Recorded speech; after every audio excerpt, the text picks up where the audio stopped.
I've been struggling a bit this year. For as long as I can remember, my dad had been a drug user. This January, he got much worse and he began to use excessively anything he could get his hands on. He wouldn't get out of bed. He lost about 40 pounds from not eating. Every sign pointed to heroin, as he has a long history of using narcotics, and it's the only thing I could think of. I promptly got a few Narcan kits in the event he overdosed, and I kept a watchful eye.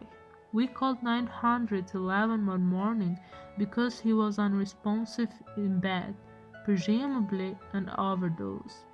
The hospital stabilized him but ultimately sent him home, as in US you cannot commit anybody to rehab involuntarily. The next week we made him an appointment to see his primary, so she might confirm our suspicions and possibly help. That morning I was getting ready to bring him to the doctor, and I realized he was taking a particularly long bath. I called "Dad" a few times, and he answered, slower each time. After a few minutes, I called for him again, and he did not respond. I began to bang on the door and no response. Eventually, I kicked the door in to find him halfway under the water, unconscious in the bath tube. I emptied the bath, covered him with a towel, called 911, and administered Narcan. The first responders patted me on the back and said I did a great job. I told them I'd see them next week, as the hospital would just send him home after he was stabilized. The first responder chuckled and agreed with me. At the hospital, we explained my father's worsening symptoms, and he decided to give him a CAT scan, which confirmed a large tumor in his left frontal lobe.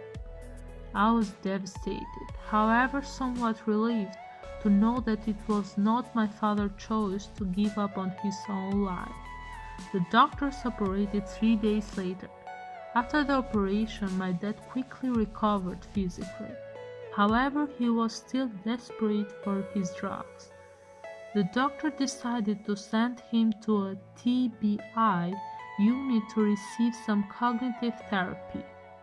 He stayed there for 10 days until the insurance ran out.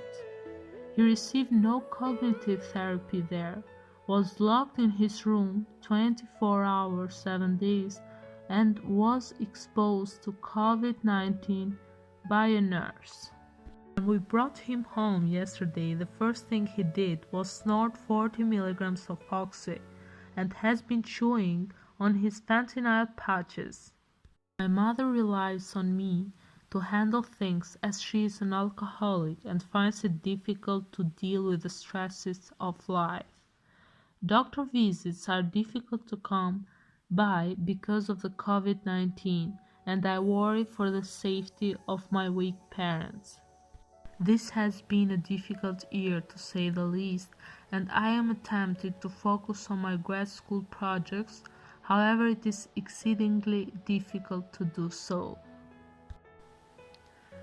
Okay, if you want more videos like this one, let me know by commenting below, and also don't forget to subscribe and hit the bell for other videos.